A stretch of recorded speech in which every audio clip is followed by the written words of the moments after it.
Whew, man, a little too close from comfort. What up, everybody? I am Zay Collier, joined by the great Adam Wagner. This is the Texas Sports Unfiltered post-game show. The Longhorns make it out of Nashville alive, barely though, 27-24. Remember, the line was around 17-18 all week. Of the way these Horns looked against Georgia last week, I thought that was a little bit steep, and the Horns proved us right. Again, 27-24, way too many penalties. Wags and I will break it down for the next hour-ish or so. Appreciate everybody for rocking with us tonight, whether you're in Nashville and you're just leaving the game or you're at the crib and you watched it like us. Appreciate everybody and appreciate our sponsors, Covert Bee Cave, 34 Wine and Spirits. Shout out to our YouTube comments line brought to you by Clean Cause, Verde's Mexican Paella, Kenfield Golf Cars, Top Gun Rental and Law Equipment, Hat Creek Burger, Moonshine Patio and Grill, and Paul Motor Werks. Yeah, Wags, sloppy play. You got 10 penalties total. You know, you forced 3 turnovers of Diego Pavia. This defense is continuing to be the main thing for this Texas team as a whole. Quinn Ewers did look a lot better, but he had 2 big-time interceptions where the Commodores both converted scores on both of them. I think that was why this game was so close, because when Texas converted all of those turnovers, they couldn't score while Vanderbilt was doing that. But, hey, you win ugly in the SEC, it's still a win. This Vanderbilt team is scrappy. They deserve the respect that they got. Alabama went into Nashville, and they got their ass whooped and had McElroy Moore kicking the ball and stuff. You don't have to deal with that. So, yeah, solid overall win, but I think this bye week coming up, Wags, is very necessary for a team that looked really sloppy today. Zay, before we even get into this, I have a lot of things that I need to get off my chest with this Texas Longhorn team. I mean, one, we talked about establishing the run coming into the entire week.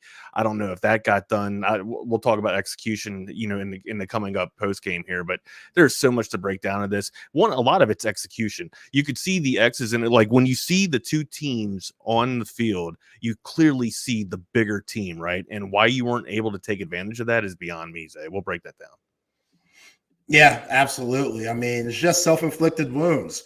Shooting yourself in the foot way too many times. You move the ball, and all of a sudden you get Cam Williams for a holding call. You moving the ball, and all of a sudden you get Kelvin Banks for a holding call, which, look, this offensive line, they struggled. They gave up around 4 or 5 sacks, even though Quinn Ewers did a really good job of stepping up in the pocket and make some throws. This offensive line, and whether it's their communication and assignments that they're not sticking to, or just straight up getting manhandled, or Quinn Ewers not recognizing what the defense is throwing them, it's just too many problems and too many drives go stale because of that. It's really odd because this offensive line, we know all the experience that they have, and they show some flashes. They show flashes of, you know, Jaden Blue and that big run at the end of the game, and, you know, Quinn Ewers completing that 3rd and 20, like stepping into the pocket. Like, they'll give him time, but man, Wags, 10 penalties is just unacceptable. And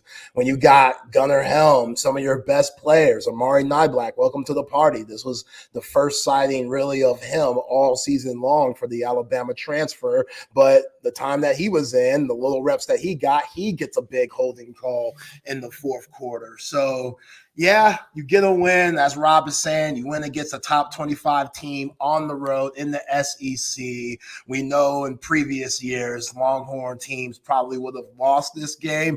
You win it. You go on to 7-1. You go on a bye week, which Vernon Broughton, he won't be available in that first half, which, come on, Vernon. Kobe Black had a solid game today. Again, welcome to the party for Kobe Black, the freshman out of Waco, Texas. The dude thought he had a pick 6, but Vernon Broughton wants to just knock out Diego Pavia, which, you know what we call those people? We call them the Blue Falcon. And do you know what Blue Falcon stands for? No, I don't know what that stands for. BF, Buddy Blank. See, That's what I'm saying, man. Vernon Broughton, you owe Kobe Black dinner all week, bro. That's just what it is. You mess up like that, like Trey Moore when Ant Hill had his pick six taken away because Trey Moore wants to get an ill-advised block on that play. He should have been paying for dinner all week for him. Now it's Vernon Broughton's turn. So, yeah, over 100 yards and penalties. Shout out to Spicy Leaks for the comment here. I don't understand it. I mean, we get Steve Sarkisian's offense is complex, but damn, man, like – this offense can't afford to set themselves back like they've been doing. And if you want to win a national championship, which you're still in good position to do that, you can't have those moments, man. It seems like it just comes at the worst times. It does. The offense shoots themselves in the foot when it happens too, right? They're drive killers, eh? But here's my question to you. Like, we talk about the fast pace and high tempo and crazy type of movement, pre-snap movement before before the offense actually starts to get going, right? What happens in the event to where Steve Sarkisian maybe wants to simplify things a little bit and maybe starts to dedicate himself or commit to the run game? Is this offense predicated around all that pre-snap type of flash? I mean, yeah, the run game was a little up and down today. It's lethargic at the moment. Like the past couple of weeks, it's been honestly, it's been inept almost all season long, despite a couple of 80-yard breakoffs that have come out of nowhere. Just a bit of an anomaly. But I would say that the run game's kind of been lethargic. Yeah, you have over 100 yards rushing, but it's on 34 carries, so you're 3.1 yards a game, which that's not the best. You want more, but again, CJ Baxter was probably coming into this season as the starter. We know what happened to him with the ACL injury, so even though we've been big on Jaden Blue, it took a while for him to get out the dog house. Sure. I'm huge on Wagner still. Like, I think Wagner has emerged as the bell cow. Like, I'm high on his game. Like, I love Jaden Blue too. I think it's a great complementary piece between the backfield to have Blue and Wisner. But I think Wisner he's just, you can tell when special people are on the field, man. He's a Sunday ball player, man. He just makes runs after the first hit. He's able to stay on his feet. He can catch the ball in stride. He's fantastic. Blue has that too, right? We just haven't seen enough with Blue yet. Yo, the move that Jaden Blue put on homeboy on the swing pass, like he was like buckling down and falling. That was almost Bijan Robinson-esque, right? Yeah, he was still able to give him a little shimmy shake to get more yardage. Like Jaden Blue, it's in him. And I know Tashard Choice and Steve Sarkisian are like, shit, bro. If we could just truly trust you. Can we trust you, bro? We need to trust you. We don't know. You had 2 fumbles in one game. You had a huge fumble in the Sugar Bowl last year in the college football playoff. Like, we want to trust you because you got so much juice. Remember, folks, Tashard Choice, Jaden Blue's the same guy. Tashard Choice compared him to Jared Gibbs of the Detroit Lions because Tashard Choice coached Jameer Gibbs at Georgia Tech. So that's a good call. Jaden Blue. That's it is. It's just you got to hold on to the rock. Trey Wisner, even though he fumbled in the Oklahoma game, it feels like they have more confidence when it comes between the tackles in him. But, 2 turnovers. You did see some adjustments, though, in the way the Blue carried the ball. Yeah, absolutely. Absolutely. He's definitely holding on to it like his life depended on it. We don't know if he had to go Omar Epps the program or he had to go Tim McGraw. Yeah, holding that ball on campus, or if he had to go Tim McGraw's son and have that thing taped around him so he could hold on to the ball on Friday Night Lights, whatever. Billingsley. Yo, both of those movies. Go with the grain. Roll with the tackles. Yo, both of those movies are my shit, man. So I got goosebumps. Yeah, man, that's what it's all about. Those are true football movies. But for real though, Wags, I mean, Quinn Ewers, second throw of the game, you throw a pick. Here we go again. I'm over here like that. First play of the game on the kickoff return was a hold. I mean, my thing was how the Longhorns were going to respond coming out after getting their shit pushed in by Georgia. And what do you know? They came out a little bit, hanging their heads. And then finally, after the first sequence, after the first interception, to what you just alluded to, the Longhorns kind of got on foot, but then it was peaks and valleys, eh? At some point, and I don't know if it's a credit to the Commodores defense and how they played. Everybody gets up for Texas. We know that. And everybody's going to get up for the big games like Georgia and Bama, right? So maybe the Commodores had that. And it appears to be a magical season for Vanderbilt. It just does. I'm not trying to take anything away from them. I'm not trying to make excuses for our play. There was a lot of sloppiness here. I thought our third down efficiency was a little bit better, but still, it's like you said, man, penalties. Inopportune times with penalties that are just drive killers that are really just deflating the momentum that the Longhorns have. I mean, the Commodores gave us four turnovers, man, and they only lost by 3 points. There's some alarming concerns coming out of this ball game. They were 14th in the SEC in terms of getting sacks and pressure to quarterback. They were able to get to Ewers seamlessly, right, with only a 4-man rush or sometimes even a 3-man rush, and they were dropping 8 back in coverage. Zay, that's not good. There's some things that we got to figure out, man. Yeah, it's this deep or offensive line. It just seems like the communication's off.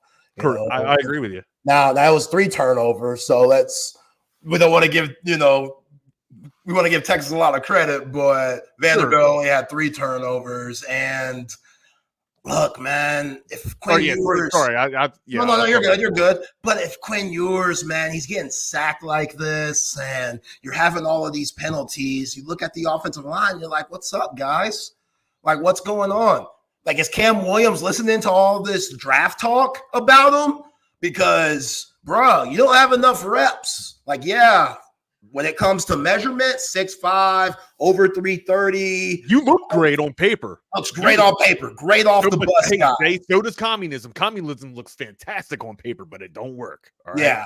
And now it's been very up and down for the last 2 weeks for Cam Williams and him just getting beat by different edge rushers. And Clark Lee overall did a really good job with his game plan. Like bringing those extra secondary guys up to the line of scrimmage to get those hands on the balls to force those interceptions on Quinn Ewers. Like he clearly watched the Georgia film and said, you know what? A lot of things that Kirby did, we're going to throw this week. They haven't been doing that. So in a way, that kind of caught Sark off guard. If you're Steve Sarkisian, you better prepare for every single team that you face from here on out is going to look at Georgia's game plan, and they might not have the dogs, no pun intended, that Georgia has, but they're going to try to use that to the best they can to get pressure on them. And it worked for the most part. Now, again, Quinn Ewers. Dog today, bro. Who? Miles Capers was a damn dog today for the Commodores. He balled out 7 tackles, had himself a pick. I mean, this dude he was a nightmare for Ewers tonight. Yeah. No, they've done a good job. They've done a good job of changing that program. Vanderbilt, they completely deserve that respect. But yeah, the pressure's going to be on Quinn Ewers for the rest of the season. And shout out to Quinn, man.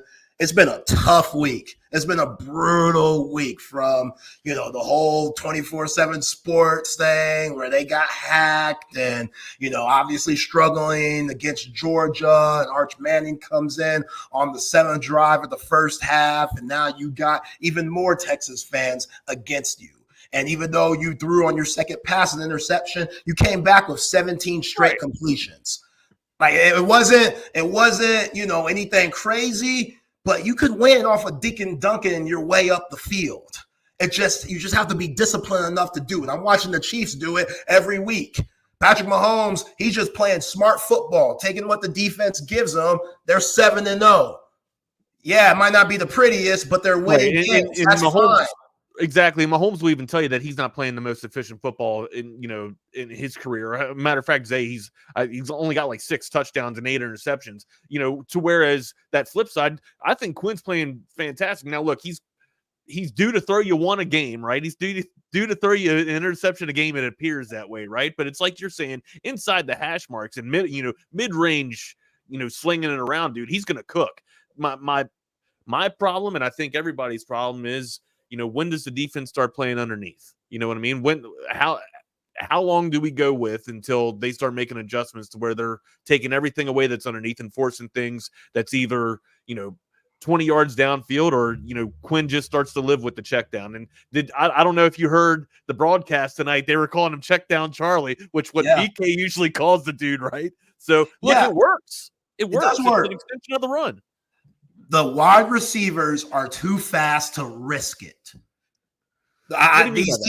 Like the defensive coordinators, they're going to allow those check down plays to happen because the wide receivers are so fast on the outside. You can get beat deep so easily. Gotcha. That pass that he had to DeAndre Moore, second pass of the game, all 3 of his touchdowns were a thing of beauty. Like, I know some of y'all think he kind of moves like a robot, and sometimes he does. I think that's just him being white. I think that's just his footwork. I think that's the way that is. Peyton Manning, I've seen some quarterbacks. That was Robbie Robot. Yeah, there's some dudes that have moved around in that pocket like a robot that got their own statue in Canton. So it can happen. Not everybody's going to be out here like Mike Vick and Lamar Jackson, you dig? So I get when you see other quarterbacks, you're like, man, I wish my quarterback looked like that. Like, those are anomalies. But overall, to be 17 for 17 at one point of the game and to get that swagger and groove back. And shout out to DeAndre Moore. When they said this dude was the next Jordan Whittington, I was like, okay, let's relax. That dude from Cuero's tough as nails, man. I know he had a lot of injuries and stuff, but let's relax before we start giving DeAndre Moore that label. Shit, Wags. The dude's for real. The dude's an ultimate football player.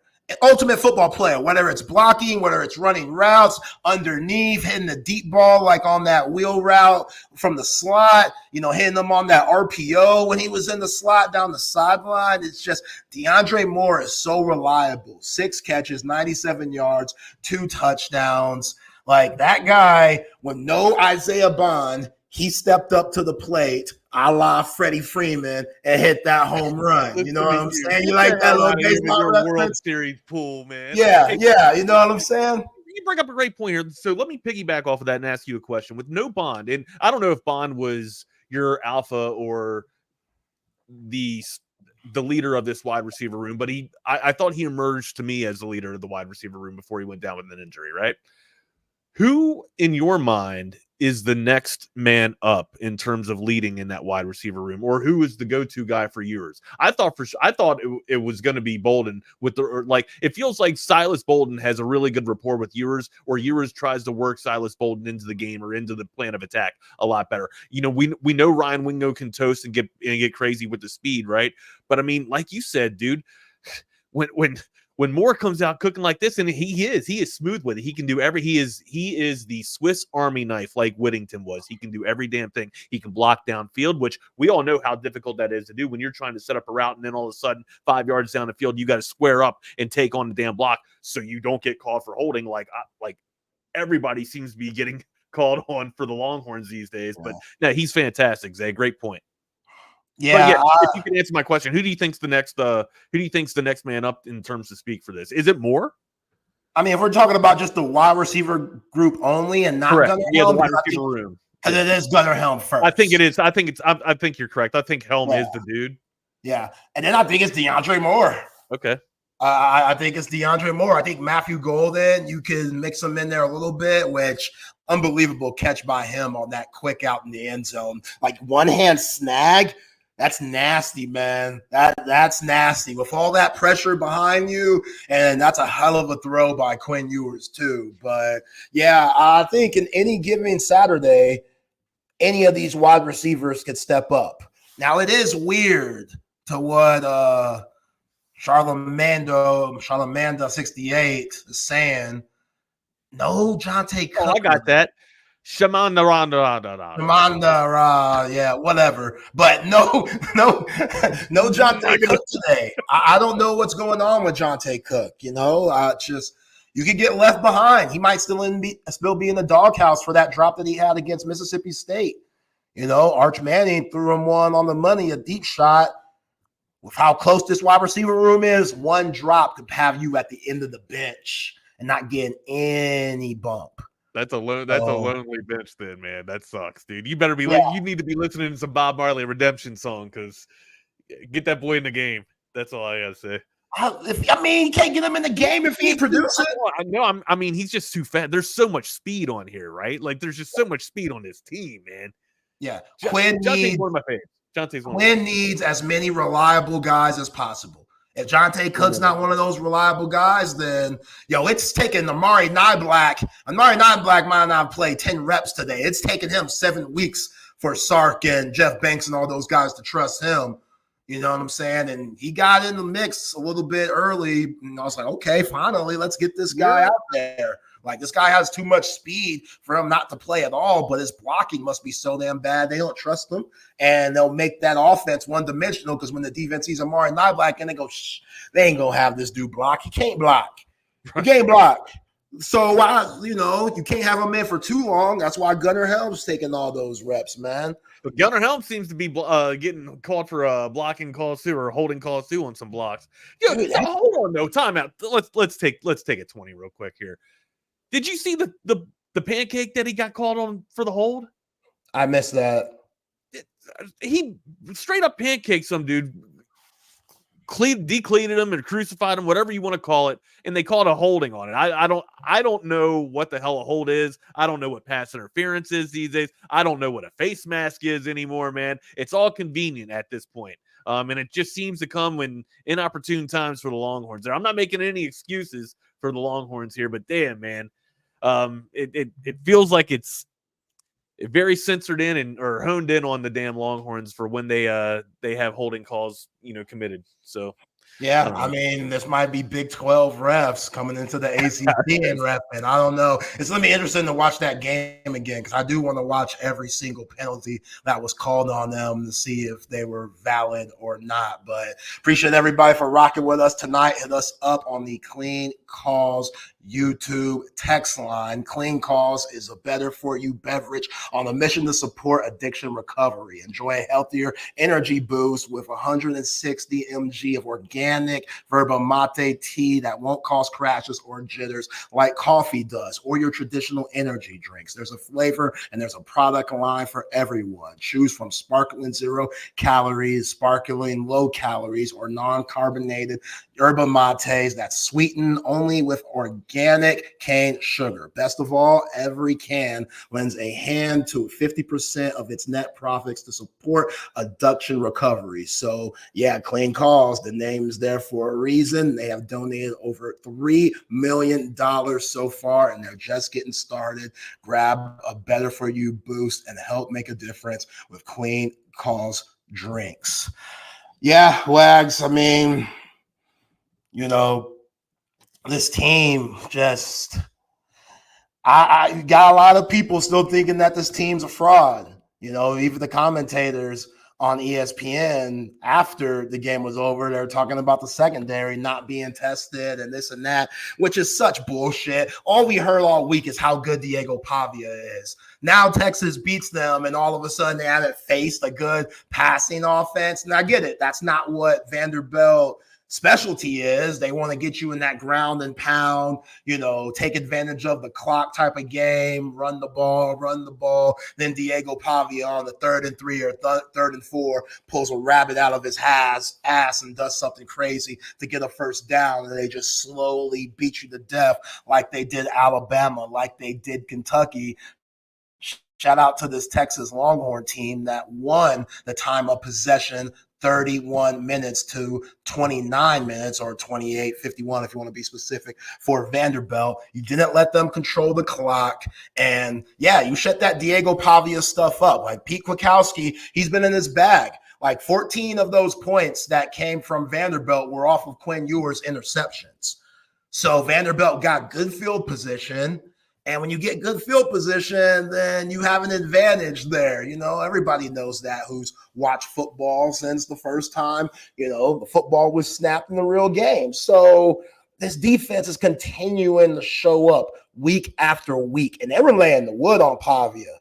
Laying the wood. I said all week, you got to hit this fool. Yep. Like, he don't act like no quarterback. He thinks he's big and tough, and my idol. He's got the moxie to him, right? He's got it, but I'm tired of hearing that shit. I was so tired of hearing that all week, especially from Chip. Chip love hyping up Diego Pavia. I'm like, man, shut the hell up. I love you, but can't Texas just put the wood on this dude so I don't have to hear this shit no more? They did that. The dude had 2 interceptions.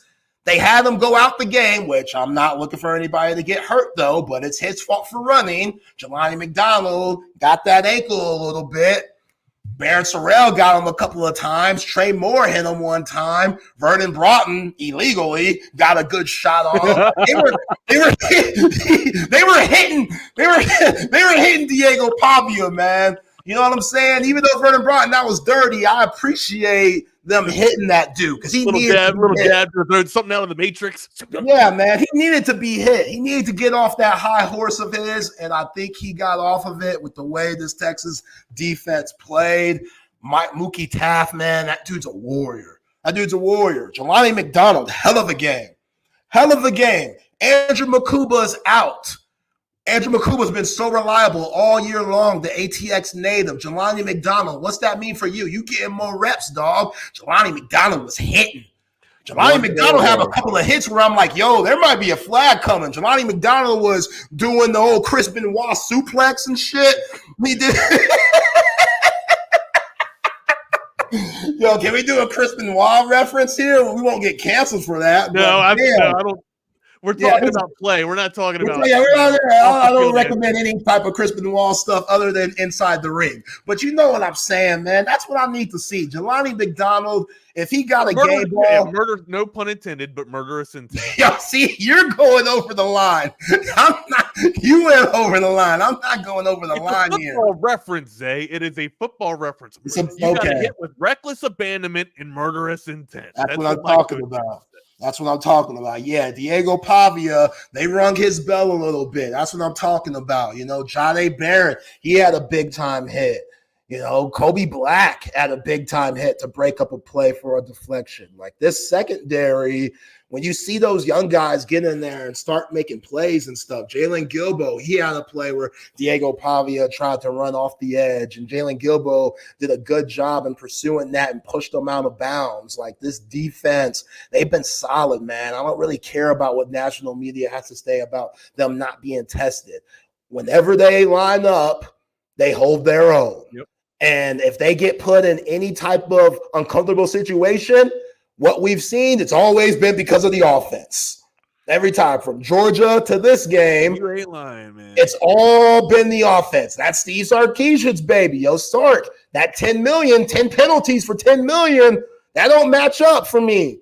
We got to clean that up, baby. That's what everybody's saying on our Clean Calls YouTube line. You got to clean up the turnovers. 10 is way too many for over 100 yards. This should have been a blowout, but it wasn't. At the end of the day, you got the win. Your college football playoff hopes are still alive, and that's all you could ask for in the SEC, no matter what your record, no matter what your schedule looks like. Exactly. You just got to survive. I forget which one of us said it. I think it was BK that kind of said it maybe a couple of months ago, or when the season was just starting. But it doesn't matter by how many points you win by, as long as you just survive and advance and be in the dance towards the end of the year and in the postseason play. That's fine enough with me, man. I don't care if you cover. You know, that old adage of good teams win, great teams cover. I don't give a crap about that, man. As long as you survive and win each and every week from here on out, because who's the one that now, as of currently right now, it's just A&M that's ranked, right? Currently, that's left on our schedule moving forward. Yeah, I think it's yeah. I don't know if Kentucky's going to bump up or if Florida will bump up at all. Florida's got one of the hardest games. Florida might have the hardest schedule in all of the. Oh yeah, it's about to get real. We have a week of reprieve where we can get right and kind of work on some of these things that we're shooting ourselves in the foot with, man. But damn, 10's a lot. And I feel like it hasn't just been 10 just this week. I feel like it's been building to 10 or almost approaching double figures for the past 3 weeks now, man. It's been very, very inept play. Well, again, the interceptions by Quinn Ewers, that's because there's a free rusher coming at him.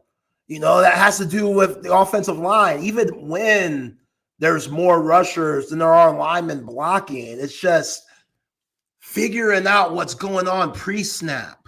That's a little off too. You know what I'm saying? That's just. And it's like, where are you at with Quinn's confidence? Oh, I think it's at a good level right now. Okay. I think he shook a little bit. I think he shook a little bit. Still? Yep. I mean, I think it would have been hard for anybody to get out of those sacks that he got into today. I think some of those throws that he made were absolutely money, but when there's pressure in your face, again, he's not that mobile. He has moments. I'm with you.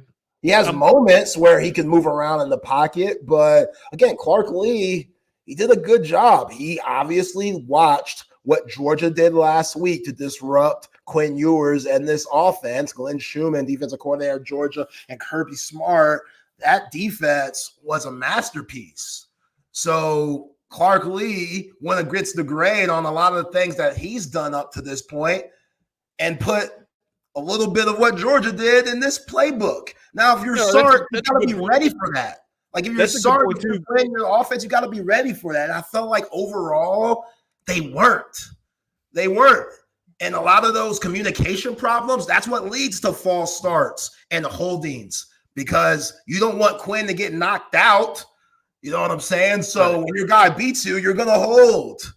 And again, I can't wait to go back and watch to see how much of these calls were really against Texas, or were these refs just out here bullshitting. But yeah, I think, man, to go 17 for 17 at one point, like he was in his bag. Yeah, he was feeling it. No, for sure, he was feeling it. I still think, like, with the deep ball, the inaccuracy with the deep balls is concerning to me, right? And there's some times where I feel like there's just premeditated throws that he makes. Like after a play action handoff, he's not checking, or he's not looking through his progressions. He's not looking at where the coverage is. He's just faking the throw and winding up and throwing it to a spot. Like he's going with the reps that he has in skeleton when he's playing skeleton ball, or when they're at practice, man. At least that's just kind of what I'm observing. I could be absolutely wrong. I'm not a pro at this. I'm not a pro scout here. It's just what I've seen in my blind eye, man. No, he did have those moments. Like the pass, he had the little play action comeback route to Silas Bolden that could have been a pick six. Right. Yeah. If homie was a step sooner,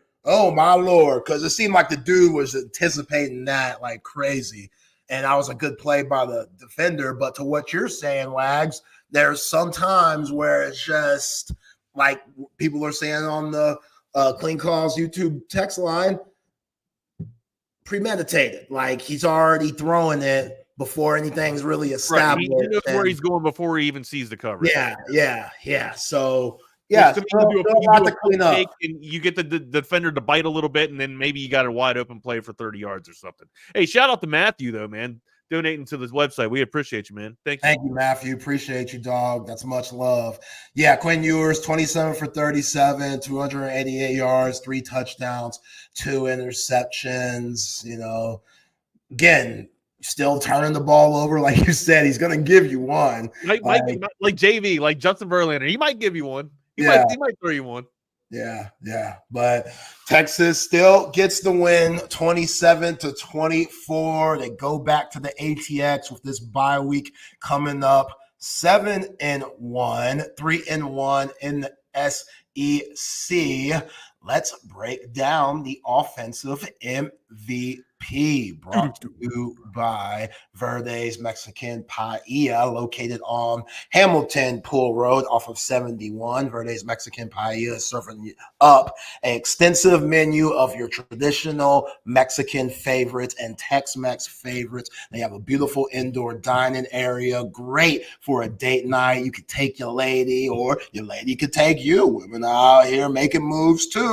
Man, y'all deserve to be treated, and Verde's Mexican Paella is a great place to be treated. They also have a great patio outside with a ton of space for the whole family. Dine in, take out, it doesn't matter. They can host a party and cater your next event as well. Next time you're there, mention Texas Sports Unfiltered and get you a free appetizer. Get you some queso, get you some guacamole. Take advantage. Go see them at Verde's Mexican Paella. All right, Wags. The How about offensive Ohio State? I mean, I know we MVP. struggled today, and I'm not trying to take the spotlight or the the onus off of us. But how about Ohio State struggling with Nebraska a little bit, man? Mm. It's Yeah. not just Texas. It's not just Texas that fumbles out of the gate sometimes. Yeah, there's no elite team in college football. Anybody could get beat on any given Are you buying Saturday. Oregon? No. Okay.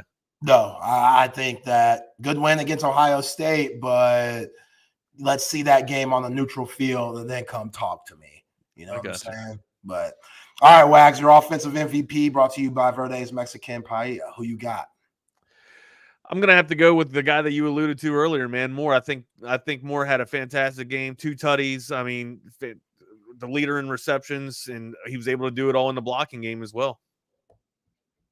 Yeah, I like that a lot. I mean, 97 Sorry if yards. I stole your thunder. That's probably who you were going to. No, man. It could be the same. I don't mind that one bit. I like DeAndre Moore at that spot. Like, that dude, he's an absolute warrior. We've already talked about everything that he brings to the table, and that's how you become a fan favorite. That's a big reason why the guy that he looked up to during his freshman year, Jordan Whittington, was such a fan favorite because he did all the little things. You know, everybody still remembers Jordan Whittington after Quinn Ewers was an interception versus TCU. Jordan Whittington tracking that man down and forcing the fumble to give the ball back to the Texas Longhorns. And DeAndre Moore, I know they both light skinned, but they got a lot more, alike than you think.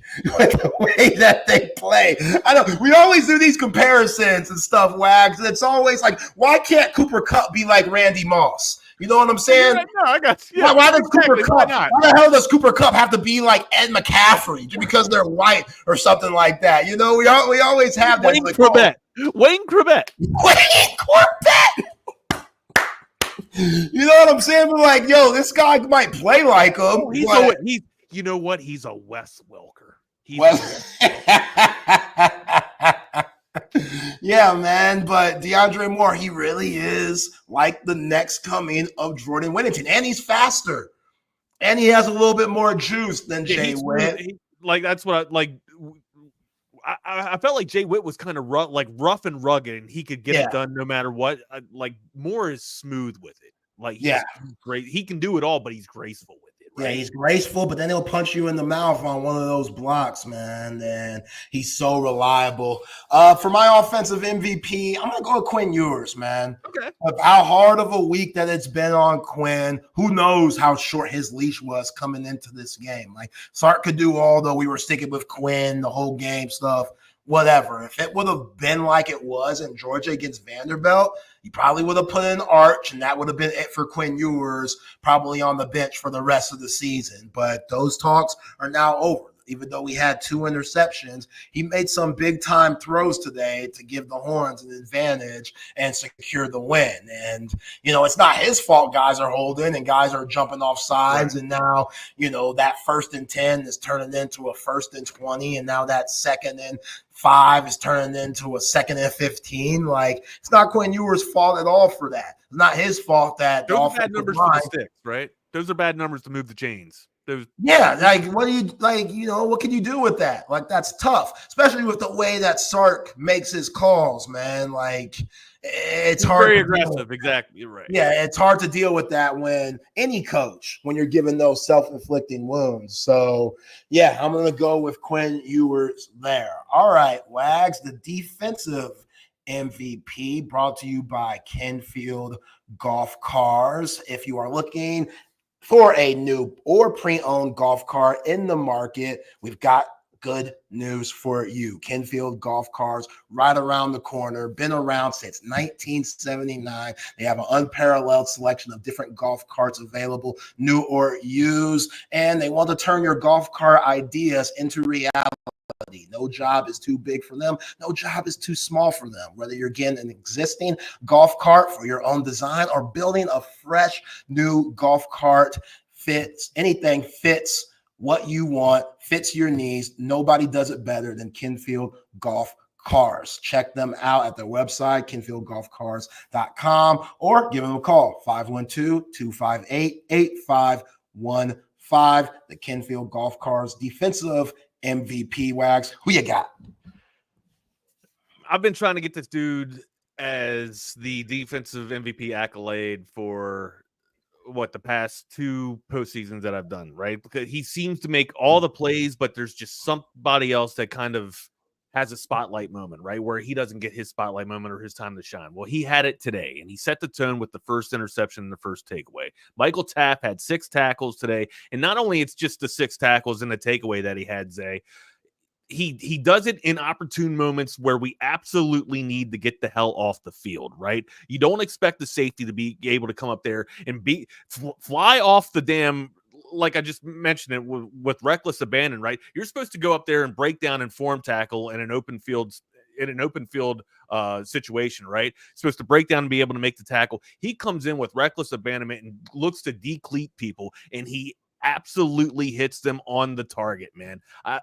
I like this dude's game. I've been saying it. It just seems like he has a nose for the ball. He's always around a ball. He's got ball hawking skills, and he was able to make a play and have a spotlight moment today. I think the defensive MVP goes to Michael Taft.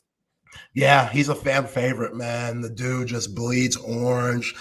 Westlake native. He knows football by going to that school and winning state championships there. We know he was a former walk-on, and he just has so much heart. Like, he forced the fumble on Cedric D. Alexander, too, with that interception. Like, the dude, he just makes big plays. He's always in the right spot, and you can tell he's been in the lab when it comes to working on his body to make himself faster, to make himself stronger, because, sometimes last year he got ran over. Even though he made the tackle, it was the hard. Film does not lie. The film doesn't lie, bro. Yeah, it was hard for him to get certain guys down, and now he's laying the boom, man. He's laying the wood, yeah. Yeah, he is a vicious hitter. He's out there head hunting. He's the leader of this team in this secondary. He gives everybody confidence. And if you're Blake Gideon and Pete Witkowski, especially with Andrew Makuba going out this week, especially with Derek Williams going out in the Oklahoma game, being out for the season, his responsibility has only gotten higher, and all he's done is delivered. So he's my defensive MVP too. Like, I love the guy. I love him. I love when he talks in the pressers because he sounds like a coach. I always say that when his career is over, who knows if he'll have any type of NFL future, but when his career is over, he's going to be a coach somewhere. And he's going to make some program or organization better because he loves the game. He has a brilliant football mind. And I think he represents everything that you want as a reliable safety, man. Like, I agree. I don't really know more to say about the guy. Like, he impresses ball, man. Me every week. Yeah, he just flat out knows football, and he deserves all the love that he's getting. I hope Texas fans could really bask in what he means to this team and the heart that he brings to this team. And he was all over the field tonight against the offense that gives a lot of teams a lot of trouble. Like, he was a part of helping stop Diego Pavia and this offense that Tim Beck has. Tim Beck. I can't believe we're saying Tim Beck. Well, it's not that Tim Beck. That's the thing. It's not that Tim Beck. It's weird. It's a weird. Every time I heard Tim Beck tonight, I'm just like, man, if only Tim Beck had this type of offense when we had. I know, man. Facts. Absolute facts. So, yeah, shout out to Mookie Taft. You earned Tim Beck out on the plane, man. Yep. I'm joined by Adam Wagner. I am Zay Collier. You are rocking with us for the Texas Sports Unfiltered postgame show. The Texas Longhorns get the dub 27-24. Can I give an honorable mention and a little bit of roses out? Yeah, go ahead. Absolutely. Just a defensive lineman that has been playing his heart out and really doesn't get on the stat sheet, week in and week out, and had himself just a tremendous game. Alfred Collins, 95. Sir, you showed up tonight. 6 tackles, fantastic, and key moments too, to where it looked like half the line was going the other way, and you were put in a bad spot to where you had to make a solo tackle, where it was just you in the ball carrier inside B gap, and if he makes one move and you fall on your feet, or you fall on your knees rather, he's gone for 6. So again, shout out to Alfred Collins. I thought you did a tremendous job tonight, sir. Yeah, let's start just giving out all honorable mentions right now, even though Mookie Taft deserves that love. Ethan Burke, he's the one that got his hand up and batted the ball for the Mookie Taft interception. I thought Trey Moore had some good pressures tonight. Like Trey Moore, he's this close. Batting that ball down, having that mindset to know that with the shovel pass there, that could have gone for 30 yards and a nice little scamper. For sure. Barrett Sorrell, he brought his A game. There were a lot of cats on this defense. Ant Hill continues to be so reliable. I mean, there are a lot of players on this defense, and Pete Kwiatkowski, he's done a terrific job this season, even though they've played some offenses that have been pretty subpar, even mediocre, if you ask a lot of people. But, hey, all you can do is face the people who are in front of you, and they've handled their business as much as they could. It's not their fault they keep getting put in bad field position because the offense keeps making mistakes, whether it's turnovers or self-inflicted wounds with penalties. All right, Wags. Tip of the cap player, which goes to the opposing player that we are most impressed by, brought to you by Top Gun Rentals and Law Equipment. Our friends at Top Gun will help you tackle any job. They offer an extensive selection of rental equipment for everything from small home projects to large construction jobs. They've got the biggest brands: Hustler, Toro, Walker, DeWalt, more. Our guy, Brandon Mars, he will hook you up for whatever you need and get the job done. It's the ATX #1 source for equipment, rentals, sales, and supplies. They've been around since 1996. They got 2 terrific locations up north off Anderson Square and down south in Buda, Texas. Hit them up at topgun.net. Top Gun will shoot you straight. All right, Wags, the opposing player that you will salute and give the tip of the hat to. Tip of the cap, Miles Capers. I thought Miles Capers was everywhere for the Commodores today. 7 tackles, half a sack, and an interception. So the trinity there on defense. And again, in inopportune times for the Longhorns too, right? Just where you thought you'd be able to kind of slip a tackle and get the 2 yards needed to kind of move the sticks. Capers was there to make a stop. So I thought he played tremendous for the Commodores. Too little, too late, or maybe not enough needed from his the rest of his crew there. But again, they showed up and ready to punch the Longhorns in the mouth, and he was a big reason for it. I like it. Yeah, they're not the old Vanderbilt. They're undersized too, bro. Like Texas had the absolute size advantage, and they came out for a fight, man.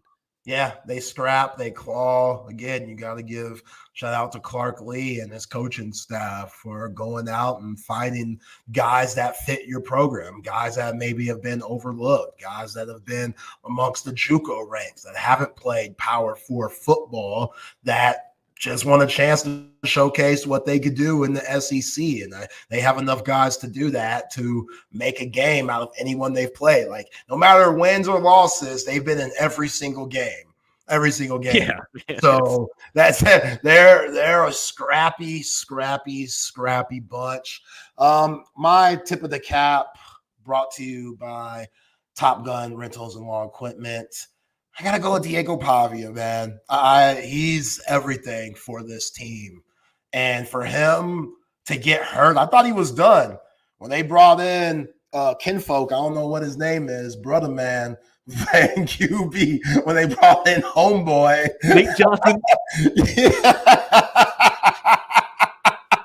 Yeah, when they brought in Nate Johnson. You said, when they brought in. I said that, damn it. Yeah, when they brought in old Nate and stuff, I was like, oh, man, this is it. And here come Diego. They just put a damn knee brace on dude. He was good for the rest of the game, still running well, still running in between the tackles, still lowering his head. And I'm like, yo, this son of a bee has so much damn heart. I got to salute him. Even though I'm tired of his Linsanity run, I got to salute him, man. And I do, like, again, your idol's Johnny Manziel, bro. Really? Yeah, like, dude, for one, he's Evans made Johnny Manziel. I'll stand on that. Yeah, you know what I'm saying? Like, for one, he's an Aggie. For two, he's a felon. So, like, you could get some. Dude was taking money under the table, shit, getting arrested all the time. This is your idol? All right, but hey, we all got our idols. My idol's Daryl Strawberry. My idol's Latrell Sprewell. Like, what the hell are we doing? You know what I'm saying? What's wrong with these kids nowadays? Strawberry gave me a ball. Gave me a foul ball at a Yankee game, Yankee Oriole game. Way to go! Yeah, here's the foul ball, kid. DJ, his son. Here's the foul ball, kid. Sniff, snort. Hey, make sure you clean that ball off my head. Yeah, man, Mexican man. That ain't chalk, kid. That ain't chalk.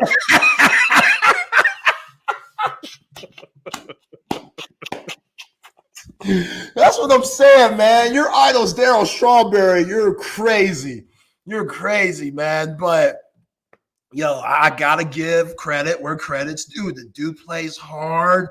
He gives that whole roster confidence, man. You could just tell. And he might not be the best, but he thinks he is. He really does. He thinks he's cold. He thinks he's cold than a mother. Shut your mouth. And it's like, bro, you can't knock it. You can't knock it. But I'm so glad he didn't pull a fast one like he did against Alabama on the Texas Longhorns. I'm glad they cut his water off. But yeah, he is my Top Gun Rentals and Wall Equipment tip of the cap player of the game, which goes to the opposing player on the other team that Wags and I think did the best job in the game today. All right, Adam. Yes, that's sir. Weird. It's weird calling you Adam. It's okay.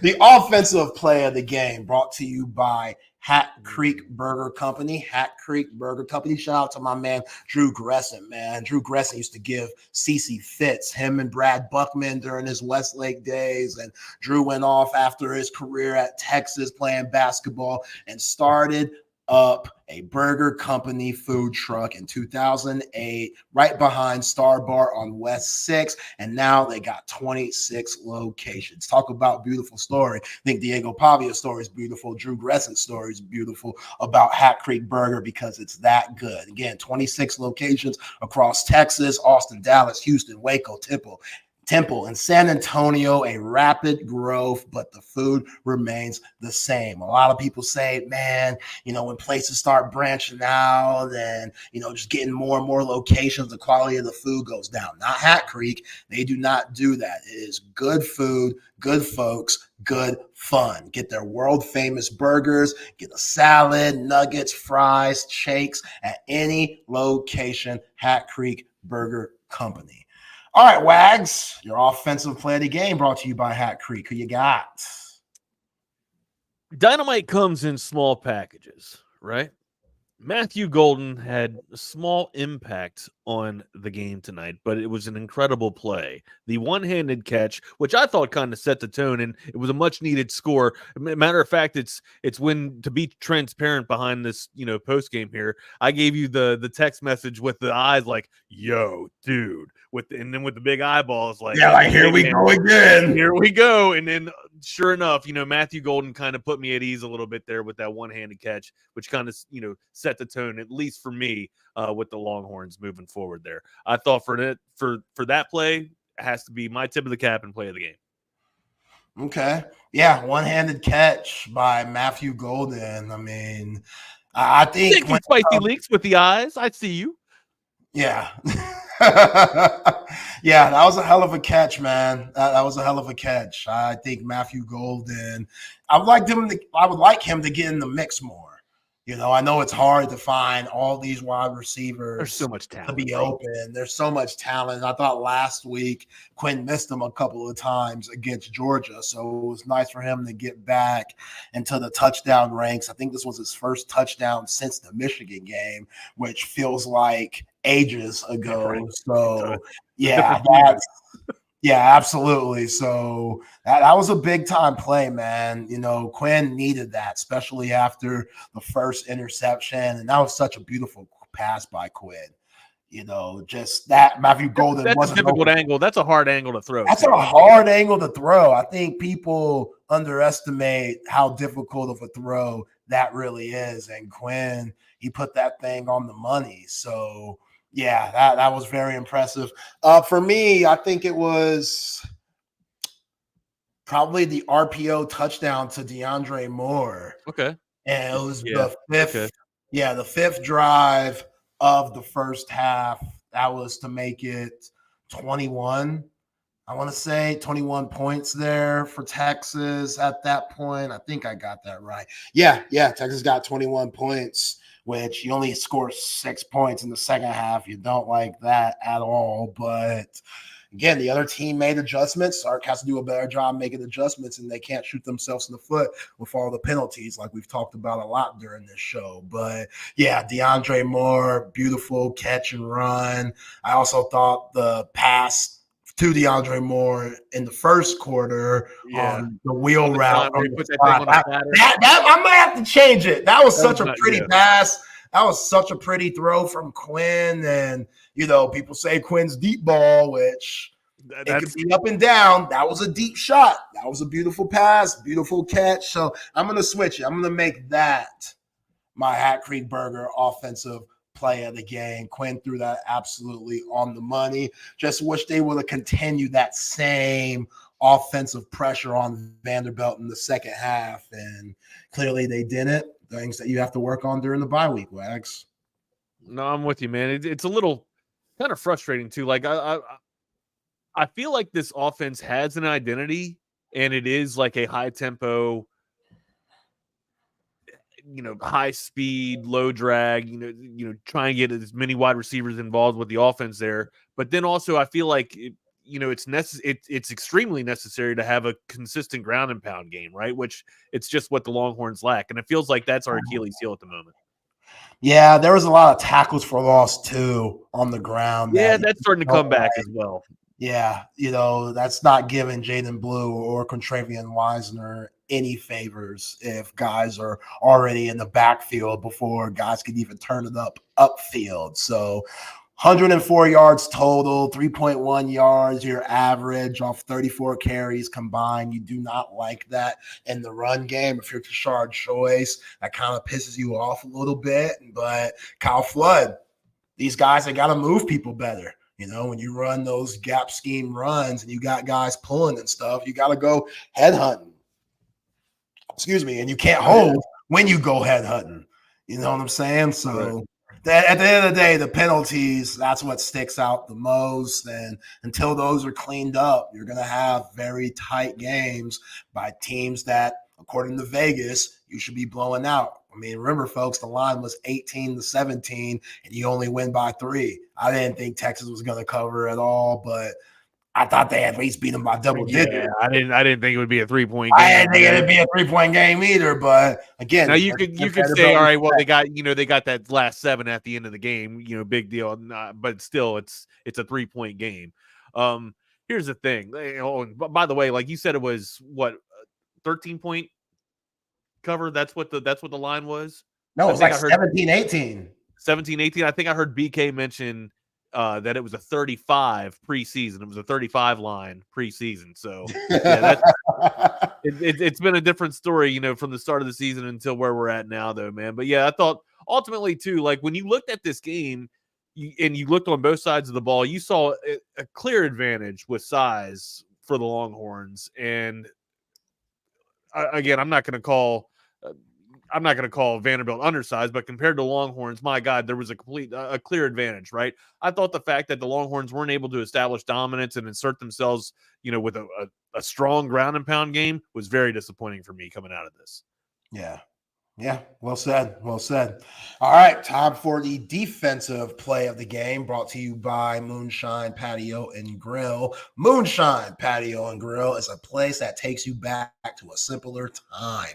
Comfortable and familiar, relaxed, and easygoing, Moonshine greets guests unlike anybody does. They love family. They love serving up a great cooking environment, innovative, classic American comfort food. Moonshine's menu always satisfies even the big city taste. Our friends at Moonshine have been around for more than 20 years in the Austin area, and they want to thank you for your support for over 2 decades. It's easy to support Moonshine because it is so delicious. Go see them for a fantastic dinner, or go see them for their terrific brunch buffet at either location, Avery Ranch or downtown. Go to Moonshine Grill to make a reservation. Moonshine Patio Bar and Grill. The defensive MVP, Wags, or excuse me, defensive play of the game. I have to go with Michael Taft's interception to couple it with the player of the game with Michael Taft. Again, hey, it's the Westlake connection there with the tip from Ethan Burke, and then Taft being able to come down with the Mookie Taft being able to come down with it, man. Fantastic job. That's my defensive play of the game. I like it. It could have been a pick six, but it got taken away. Yeah. No, I think you're getting mistaken for the Kobe Black pick six. My bad. Yeah. Different Come on, Vernon Broughton. Come on, man. I know we all want to hit Diego Pavia. We're tired of that Linsanity run, but damn, to not have him in the first half against the Florida Gators, that stings a little bit, but Texas should be fine, especially with the way Jermaine Lole, Bill Norton, and Alfred Collins are playing. For me, I'm going to go with the Leonga Lafau interception. Terrific pressure by Baron Sorrell and Trey Moore to get Diego Pavia scrambling for his life to where he felt like he just had to threw that thing up to the heavens. Yeah, just threw it up for grabs. I hope somebody comes down with it. And thank goodness Leonga Lafau was in the right spot. That was a big time fourth quarter stop because now it puts them in the rush mode. And even though they scored again, you knew they would have to go kick an onside kick. You get the ball back with DeAndre Moore, kneel it to ice the game. So that was a big play. Again, this Vanderbilt team has only had 2 turnovers all year entering the Texas game. You forced 3 in one game. That's the difference. This defense won you the game.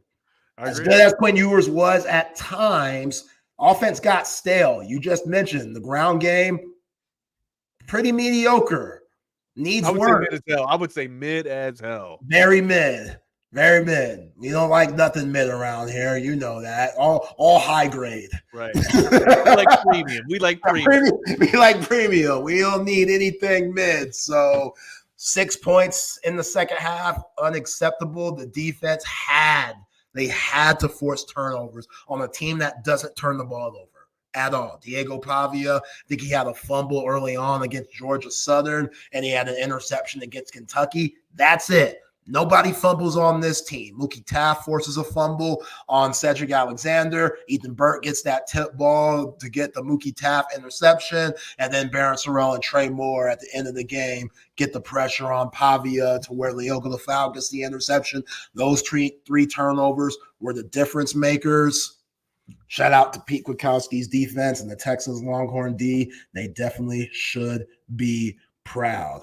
All right, Wags, time for the final word brought to you by Paul's Motor Works. Paul's Motor Works providing complete foreign and domestic automotive repair in Austin since 2000 for 24 years. They specialize in BMW, Mini Cooper, Mercedes-Benz, Audi, Volkswagen, and Porsche, but they do more than that. They can take care of any car that you have. If BK goes there, then you know it's reliable. They'll change your oil. They'll do anything that it takes to help you get back on the road and have you be safe out here, because that's what really matters. I know a lot of people don't trust a lot of folks with their car. They trying to screw me over. No. Paul's Motor Works, they're not about that. They got great people who work there that have your best interest. And look, if you need a good mechanic, ask Paul himself. He'll let you know, and he'll give you one of his guys, and they'll hook you up. Paul's Motor Works. Wags, before we get out of here, the final word about this Texas Longhorn team that got the dub against the Vanderbilt Commodores 27-24. You survived. Ultimately, that's what you needed to do. 27-24, you survived. All right. I thought what we were just talking about, what we just alluded to, the offensive line play was mid, rush play was mid. You came in here, you had 10 penalties, 107 yards, and you only had 104 rushing yards. Anytime that you have more penalty yards than rushing yards, that's going to be a terrible recipe for disaster. Okay. Also, again, this is the Commodores weren't known for being able to get after it and getting after the quarterback here. Got the Ewers, sacked him 5 times. This is a team that was 14th in the SEC in terms of getting to the quarterback and getting sacks. And they did it with a 4-man base at times too, which is very concerning as well. We all know that Ewers isn't exactly the most mobile quarterback in the game, but still, missed assignments up front with the line. It's got me have a little bit of pause for concern here, or cause for concern here. Ultimately, you were able to survive, which great. Now you got a bye week. You got some reprieve. Let's address some of these issues and get ready for Florida. Yeah, absolutely. Again, the 10 penalties, over 100 yards in penalties. As you said, barely any yards on the ground. It's just not acceptable. Quinn Ewers still can't turn the ball over, even though you've had a solid game besides those 2 turnovers. Still can't turn the ball over. And this offensive line, they need to figure some stuff out because they were a huge plus for this team 3 weeks ago. Now they're kind of a liability, whether it's getting too much pressure on Quinn or just holdings and getting in their own way. Like Kelvin Banks is out here making mistakes. Kelvin Banks was flawless. Bro, you're a first rounder. You're a top 5 draft pick. He was flawless in 2022. Flawless as a freshman. Didn't really do anything wrong. Maybe had 1 penalty. He's had a few. And I don't put that sack on him last week. That was Quinn Ewers doing a bad job and not stepping up into the pocket. But as to what Sam's saying right here, they just kill the Horns at the wrong times. It's like, okay, you're moving the ball. You're feeling good about yourself. Oh, Jaden Blue gets a big gang. Oh, I see yellow. There are those flags.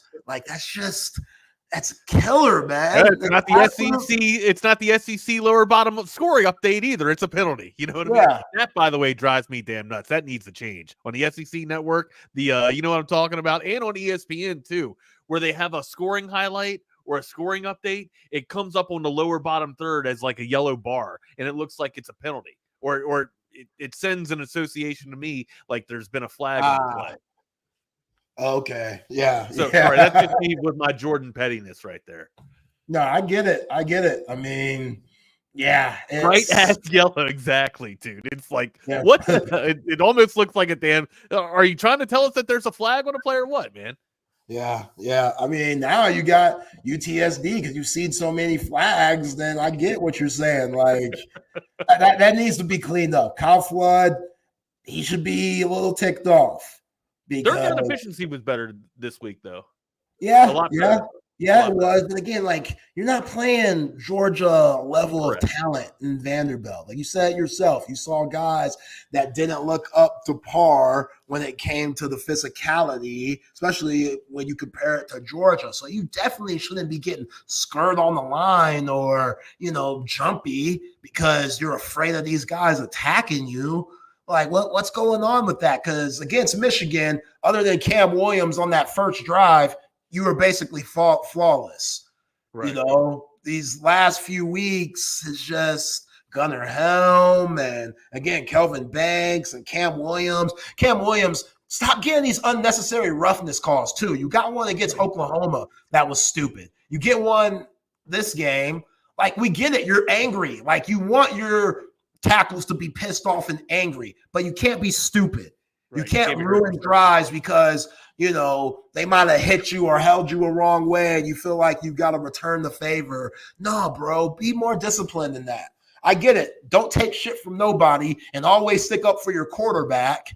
That's what Cam Williams was doing when Quinn got hit by Dominic Williams in the OU game, but there's a way to go about it to where they're not throwing flags at you. Or you're not going to get a target on your back. Right. There's too many flags already to do in sportsmanlike stuff. We're already worried about holdings and false starts. There's no need to just get randomly pissed off and strike somebody. Yeah. So Clean that up. Kyle Flood, clean that up. You got 2 weeks. Get healthy. Get right. Hopefully Andrew Bakuba and Isaiah Bond could come back. And now you're going into phase 3. Phase 2, I'll give you a B. You know what I'm saying? The Georgia game, that's where you get the B because you look that bad. A win's a win in the SEC. Like at the end of the day, all the bitching that we're doing, you still got a win. I'd rather win ugly than lose pretty any day of the week. Any day of the week. So I'm sure Texas fans feel the same way. We got you covered here on Texas Sports Unfiltered on the breakdown next week. Tune in to all our shows. We are the best in the business when when it's about Texas sports, talking Texas sports, starting with BK and Bucky and BK, 8 to 10, Wags and Rodney Rodriguez, 10 to 11, Scruggs and Jeff Howe, 11 to 12, and then false start, Keenan Womack, Eric Henry, and only on Mondays, SEC Unfiltered after that. Then Chip and Zay from 2 to 4. Then the rest of the week, Tuesday through Friday, we go back from 1 to 3, and SEC Unfiltered jumps on after us from 3 to 4. We got you covered. All things Texas football. Appreciate everybody for rocking with us tonight. Appreciate all our sponsors. Wags, I appreciate you, my friend. Hey, did you just make a Billy Hoyle reference? Did I? I'd rather win ugly than lose pretty. I don't know. That's my joint. White man can't jump. White man can't jump. Man, you stupid, Billy. You effing stupid. You're so stupid, Billy. You're stupid. You're so stupid, yo. When I think I want some water, you're supposed to say, honey, I too thirst for water, but sometimes you just got to have some thirstiness, damn it. Oh, man. That ain't what she said, but she No, was crazy. Man. Woody, before we get off, Woody, he let white dudes know, yo, maybe I should go after these Spanish chicks. If some of these Spanish chicks are out here checking for me the way Rosie Perez is checking for Woody Harrelson, I'm all right. And look, this dude must have been tucking in his sock because you know how many times he lost that money? He lost that money a lot. Yeah, he lost that money a lot. Yeah, he had a gambling problem. Don't be like Woody. He had a gambling problem. Like, his game wasn't that nice, clearly. You know what I'm saying? It just looked nice from the parts that we saw. But before that, when he was running from the Dookie brothers. The Dookie brothers. It was the Stookies, not the Dookies. It's not the Poop brothers. It's the Stookie brothers. The Stookie brothers. That's what it is. Get you, Billy, but first we want the money.